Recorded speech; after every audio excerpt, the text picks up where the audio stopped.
환영합니다. 여러분의 마음 이곳에서 풀고 가세요. 요즘 가장 많이 듣는 말 중 하나가 이겁니다. 며느리 눈치 보여서 아들 집 가기가 참 조심스러워요. 혹시 여러분도 이런 마음 드신 적 있으신가요? 분명 반가운 마음이었습니다. 아들이 보고 싶고 며느리가 좋아하는 반찬도 싸고 딸 얼굴 한 번 더 보고 싶어서 찾아간 건데 이상하게 갔다 오면 마음이 씁쓸해집니다. 문을 열고 들어갈 때의 그 어색한 기류. 아, 오셨어요. 웃는 며느리의 표정 뒤에 감춰진 냉기. 갑작스레 당황한 딸아이의 목소리. 그리고 돌아가는 길에 느껴지는 설명할 수 없는 거리감. 내가 뭘 잘못했나? 이제 자식 집에도 맘 편히 못 가나? 이런 생각이 자꾸만 맴돕니다. 결혼한 자식 집. 한때는 내 품에서 컸던 아이가 이제는 어엿한 가정을 꾸리고 살고 있습니다. 그 집에 가는 게 뭐가 문제냐고, 내 자식 집인데 마음대로 좀 다녀올 수 있지 않냐고 생각하실 수도 있습니다. 하지만 현실은 다릅니다. 내가 사랑으로 했던 행동들이 그들에겐 부담이 되기도 하고 내가 챙겨주고 싶었던 마음이 오히려 불청객처럼 느껴질 수도 있습니다. 오늘 영상에서는 결혼한 자식 집에 자주 가면 안 되는 4가지 현실적인 이유와 함께 자식을 서운하게 만들지 않으면서도 오히려 더 그리워하게 만드는 부모가 되는 법까지 차근차근 알려드리겠습니다. 오늘 주제가 마음에 드신다면 구독과 좋아요 눌러주세요. 여러분의 마음을 안아주는 좋은 컨텐츠로 보답하겠습니다. 첫 번째, 자식 집을 내 집처럼 생각하는 순간 관계는 틀어집니다. 아직도 이렇게 말하시는 분들이 계십니다. 자식 집이 내 집이지 뭐가 그렇게 복잡해? 그게요, 지금 시대에는 굉장한 착각입니다. 그 말 한마디가 며느리에게는 숨막히는 시그널이 되고 사위에게는 경계심을 일으키는 원인이 됩니다. 그리고 결국 자식이 당신을 피하게 되는 출발점이 되죠.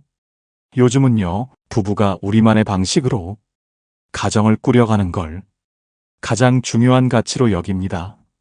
냉장고에 뭐가 어디 있는지, 고기는 어떻게 굽는지, 화장실 슬리퍼는 어느 방향으로 놓는지가 그들에겐 질서고 생활이고 룰입니다. 그런데 부모가 오면 그 모든 질서가 바뀌고 기울어지고 무너집니다. 그들이 만든 세계 안에 옛날 방식이 쿵 하고 들어오는 거죠. 그래서 겉으로는 어머님 오셨어요? 라고 웃지만 속으론 이제 몇 시간 버텨야겠구나. 언제쯤 돌아가시려나. 그런 마음이 일어납니다. 이건 과장이 아닙니다. 2022년 대한가족치료학회 조사에 따르면 결혼 5년 이하 부부 10쌍 중 7쌍이 부모님의 예상치 못한 방문과 잦은 개입을 가장 부담스러운 갈등 요소 1위로 꼽았습니다. 특히 시가나 처가의 방문이 배우자의 스트레스를 유발한다고 답한 비율이 남성은 68%, 여성은 84%에 달했습니다. 표현하지 않는다고 괜찮은 게 아니란 뜻입니다. 자식도 괴롭습니다. 한쪽은 부모 눈치, 한쪽은 배우자 눈치. 이러지도 저러지도 못하고 결국 연락을 줄이는 쪽을 선택하죠. 그래야 부부가 조용하니까요. 그러니 기억하셔야 합니다. 내가 낳았다고 해서 그 집이 내 집은 아닙니다.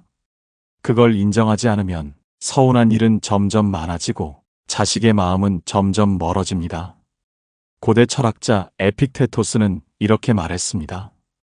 지켜야 할 경계를 넘는 순간 사랑도 존중을 잃는다. 사랑에서 찾아간 길이 상대에겐 침범처럼 느껴지지 않도록 우리 집이라는 말부터 조심해야 할 때입니다. 두 번째, 도와준다는 말 자주 하면 간섭입니다. 부모님들 이런 말 자주 하시죠? 그 집 일엔 내가 제일 잘 알아. 반찬은 내가 해줘야 제대로 먹지.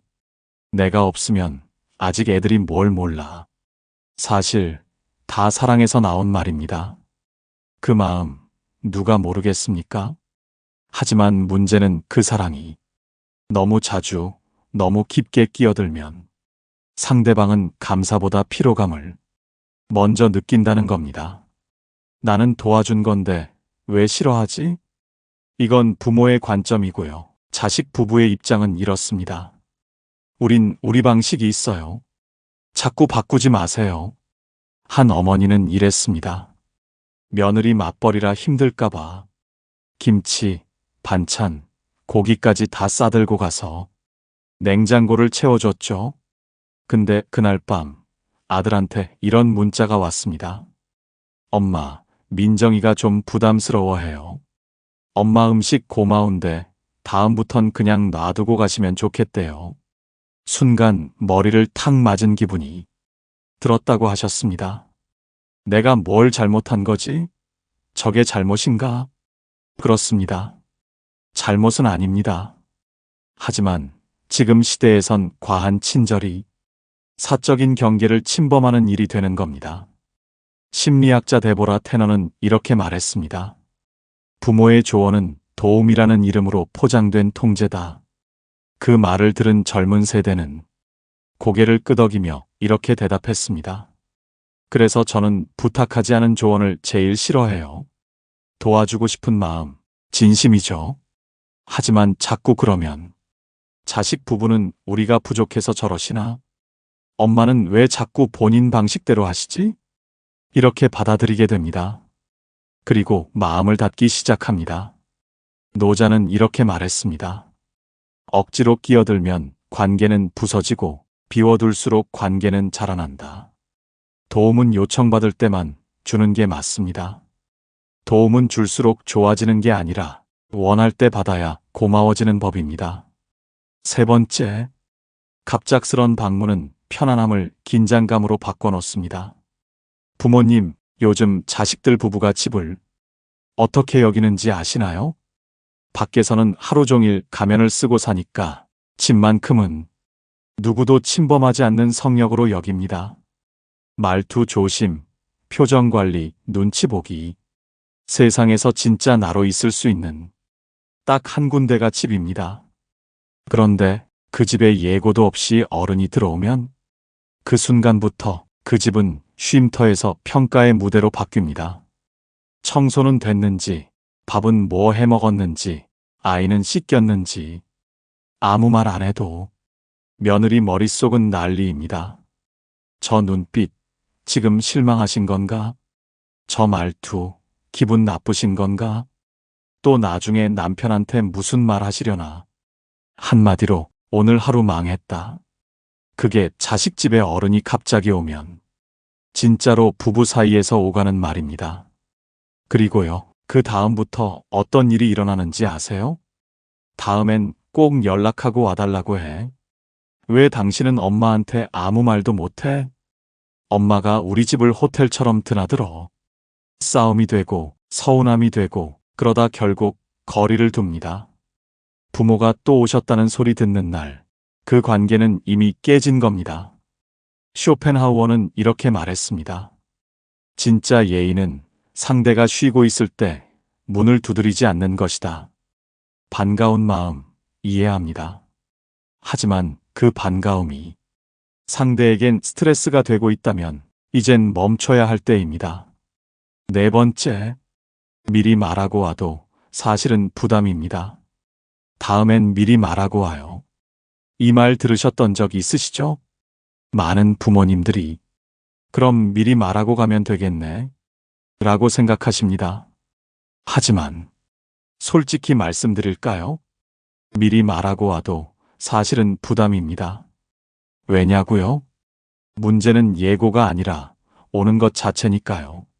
미리 알면 뭐가 달라지냐고요? 그때부터 며느리는 일정 조정, 청소, 식사 준비에 쫓기기 시작합니다. 어머님 오시니까 이거 치워야지. 냉장고 좀 정리해야겠네. 애 옷은 뭐 입히지? 무슨 말 실수하면 안 되겠지. 그리고 그날이 다가오면 마음속에 이런 말이 맴돕니다. 그냥 안 오셨으면 좋겠다. 이건 예민한 게 아닙니다. 이건 현실적인 감정입니다. 집은 그 부부가 쉴 수 있는 공간이고 자기들만의 리듬과 일정이 있는 곳입니다. 부모님의 방문은 그 리듬을 방문 예정일 전날부터 완전히 흔들어 놓습니다. 게다가 부모님은 단지 좀 보고 싶어서 오시지만 자식 부부에겐 그게 하루짜리 큰 이벤트입니다. 몸도 쓰고 신경도 쓰고 부부 사이도 긴장됩니다. 그래서 요즘은 미리 말하고 오는 방문도 사실상 고정 스케줄처럼 피곤한 약속이 되어버린 겁니다. 자식은 차마 이렇게 말은 못하죠. 엄마, 그냥 안 오셨으면 좋겠어요. 그 말은 못하고 이렇게 말합니다. 요즘 좀 바빠요. 애가 컨디션이 안 좋아요. 우리끼리 좀 조용히 지내려고요. 그게 거절의 다른 말입니다.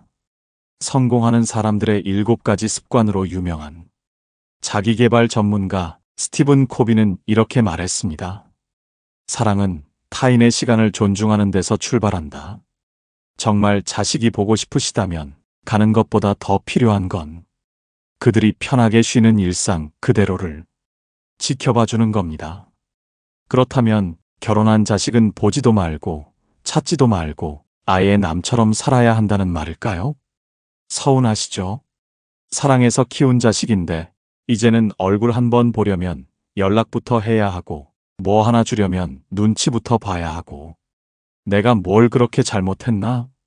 내가 너무 간 걸까? 아니면 얘들이 너무 선을 긋는 걸까? 혼란스럽기만 합니다. 이게 과연 맞는 걸까요? 아닙니다. 오늘 말씀드린 4가지는 가지 마라, 하지 마라는 말이 아니라 방법을 바꾸면 관계는 달라진다는 이야기입니다. 지금부터 자식을 서운하게 만들지 않으면서도 오히려 더 그리워하게 만드는 부모가 되는 법 하나씩 알려드리겠습니다. 첫 번째, 자주 보면 지겹고 기다리게 하면 그리워집니다. 아휴, 엄마 또 오셨어요? 그 말 들은 순간 가슴이 덜컥 내려앉았다는 어머니가 계십니다. 또라는 그 짧은 한마디에 내가 반가운 사람이 아니라 이젠 피곤한 사람이 됐구나 하는 걸 알았다고요. 자주 가면 좋을 줄 알았습니다. 계속 챙기면 고마워할 줄 알았습니다. 근데 이상하게 자주 갈수록 연락이 끊기고 가까이 갈수록 거리가 생깁니다. 왜일까요? 심리학자 조지 로엔스타인은 이걸 기대 피로라고 설명합니다. 자주 주어지는 선물, 자주 오는 방문, 자주 하는 호의는 처음엔 고맙다가도 어느 순간 기대하고 기대가 쌓이면 결국 지친다는 겁니다. 한마디로 자주 보면 익숙해지고 익숙해지면 고마움이 사라지고 결국은 부담만 남습니다. 기다리게 하면요, 반응이 달라집니다. 엄마, 왜 이렇게 안 오셨어요? 요즘 통 연락 없으셔서 궁금했어요. 이 말 자주 간다면 절대 못 듣습니다. 프랑스 철학자 라 로슈푸코는 이렇게 말했습니다. 항상 눈앞에 있는 사람은 결국 소중함을 잃는다. 지금 자식이 먼저 연락하지 않는다면 그건 바빠서가 아니라 이미 너무 자주 봐서일 수 있습니다. 진짜 보고 싶게 만드세요. 그게 지금 시대 부모의 품격입니다. 두 번째, 조언을 아예 하지 마세요. 혹시 요즘 자주 보지도 않는데 자식 연락도 뜸하다? 그렇다면 지금 당신은 부담스러운 부모로 분류됐을 가능성 큽니다. 왜 연락이 없을까요? 왜 얼굴을 안 보일까요? 미안해서입니다. 피곤해서입니다. 그리고 말 섞기 싫어서입니다. 왜냐고요? 자식이 가장 피하고 싶은 말, 그게 바로 부모의 조언이기 때문입니다. 그건 그렇게 하지 말고 내가 보기엔 그 사람은 아이 키우는 건 이래야지. 요즘 젊은 것들은 말이야. 이런 말 한 번 할 때마다 자식의 마음은 한 걸음씩 멀어집니다. 겉으론 응, 알겠어 하지만 속으로는 이렇게 말하죠. 그래서 내가 엄마한테 말 안 하는 거야. 심리학자 마셜 로젠버그는 이걸 조용한 단절이라 부릅니다. 끊는 게 아니라 아예 말문을 닫아버리는 것. 말이 통하지 않는 게 아니라 말하고 싶지 않게 만드는 겁니다. 부모는 조언했다고 생각하지만 자식은 이렇게 받아들입니다. 나를 여전히 애로 보내. 내 인생에 간섭하려 드네. 그냥 듣기 싫다. 그 결과 자식은 점점 아무 말도 안 하게 됩니다. 힘든 일이 있어도, 속상한 일이 있어도 당신에게는 말 안 합니다. 왜냐고요? 말해봤자 결국 돌아오는 건 듣기 싫은 한마디라는 걸 너무 잘 알기 때문입니다. 정말 가까이 있고 싶다면 말을 줄이세요. 그리고 들어주세요. 공감은 이해해가 아니라 말없이 옆에 있어주는 일입니다. 고대 스토아 철학자 에픽테토스는 이렇게 말했습니다. 지혜로운 사람은 말로 이기지 않고 침묵으로 신뢰를 얻는다.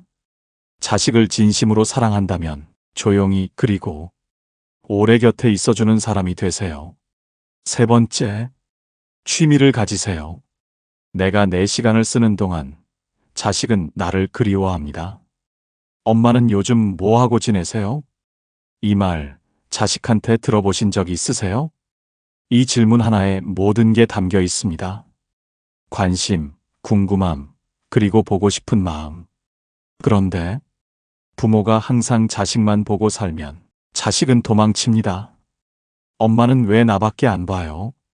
아빠는 왜 맨날 전화해서 뭐 했냐고 물어요? 숨 막히거든요. 부모가 자식에게만 매달릴수록 자식은 점점 부담이라는 이름으로 당신을 기억하게 됩니다. 그런데 반대로 부모가 자기 할 일에 바쁘고 어디 다녀오시고 새로운 걸 배우고 있으면요. 자식은 궁금해집니다. 엄마, 뭐 배우세요? 아빠는 요즘 누굴 그렇게 자주 만나세요? 그리고 그 궁금함이 연락의 이유가 되고 그리움의 시작이 됩니다. 하버드 심리학 연구팀은 자기 삶에 몰입한 부모일수록 자녀와의 정서적 연결이 오래 지속된다는 흥미로운 연구 결과를 발표했습니다. 즉, 자식을 쫓아다니는 부모보다 자기 세계가 뚜렷한 부모가 자식에게 더 오래 기억된다는 거죠. 프랑스 철학자 알랭 드 보통은 이렇게 말했습니다. 가장 매력적인 사람은 자기 인생에 몰두한 사람이다. 당신의 인생이 반짝이면 자식은 그 빛을 따라옵니다. 당신을 놓친 줄 알고 다시 붙잡고 싶어집니다. 네 번째, 자식보다 자식의 배우자를 먼저 생각하세요. 많은 부모님들이 이렇게 말합니다. 나는 며느리한테 아무 말도 안 해. 그냥 우리 아들이랑만 얘기해. 사위가 뭐라 해도 나는 내 딸한테 말하는 거니까 괜찮잖아.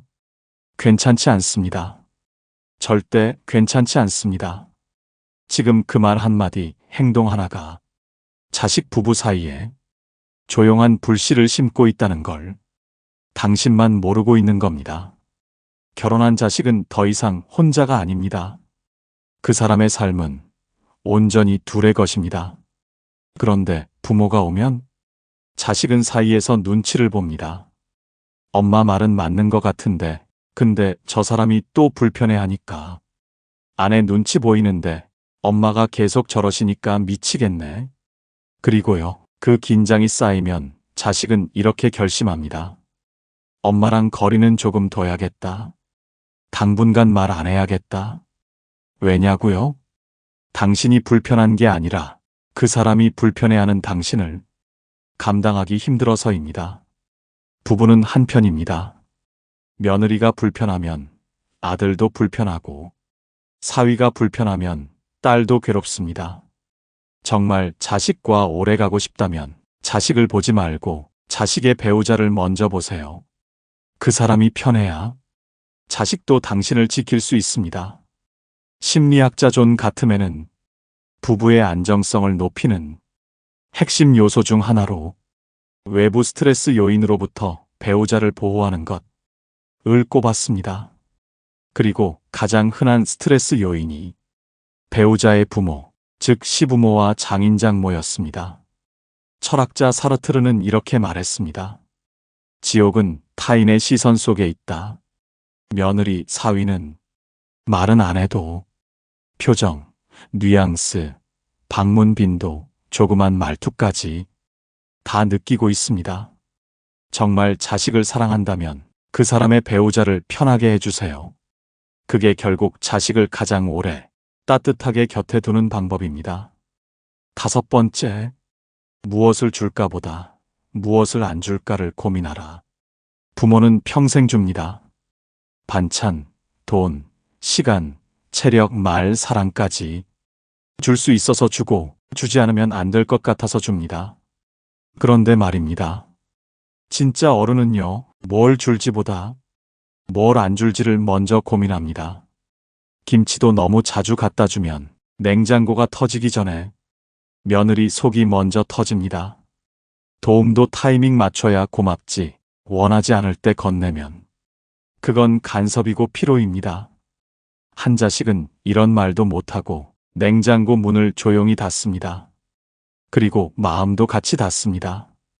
심리학자 애덤 그랜트는 이렇게 말했습니다. 관계에서 가장 고마운 행동은 받고 싶지 않을 땐 멈춰주는 것이다. 요즘 자식들은요, 계속 주는 부모보다 딱 거기까지만 주는 부모를 더 편안하게 여깁니다. 너무 많이 받으면 죄송해지고 죄송함은 어느 순간 불편함으로 바뀝니다. 그러다 결국 연락을 줄이죠. 그래야 안 받아도 되니까요. 자, 이제 물어보세요. 내가 뭘 줄까? 가 아니라 이건 안 줘도 되지 않을까? 그 한 끗 차이가 당신을 고마운 사람에서 그리운 사람으로 바꿔줄 겁니다. 어쩌면 우리가 너무 많이 주고 너무 자주 다가가고 너무 열심히 사랑했던 것일지도 모릅니다. 그래서 상처받았고 그래서 오히려 거리를 두게 되었을지도 모릅니다. 하지만 그 마음 절대 틀린 게 아닙니다. 그저 이제는 사랑하는 방식이 조금 달라져야 할 때일 뿐입니다. 가까이서 챙겨주는 대신 멀리서 응원해주는 사람, 자주 찾는 대신 기다림으로 따뜻함을 남기는 사람, 그런 부모가 되면요, 자식은 언젠가 먼저 돌아보고 먼저 손 내밀고 먼저 그리워하게 될 겁니다. 그리고 시간이 흐르면 그들도 자기 아이를 키우며 우리 마음을 천천히 깊이 이해하게 될 겁니다. 그땐 미안했어요. 엄마가 왜 그랬는지 이제야 알겠어요. 그 말은 꼭 조금 늦게라도 돌아옵니다. 그러니 지금은 조금 덜 말하고 조금 덜 다가가고 대신 나를 위해 웃어주세요. 그동안 참 많이 애쓰셨습니다. 당신은 충분히 좋은 부모입니다.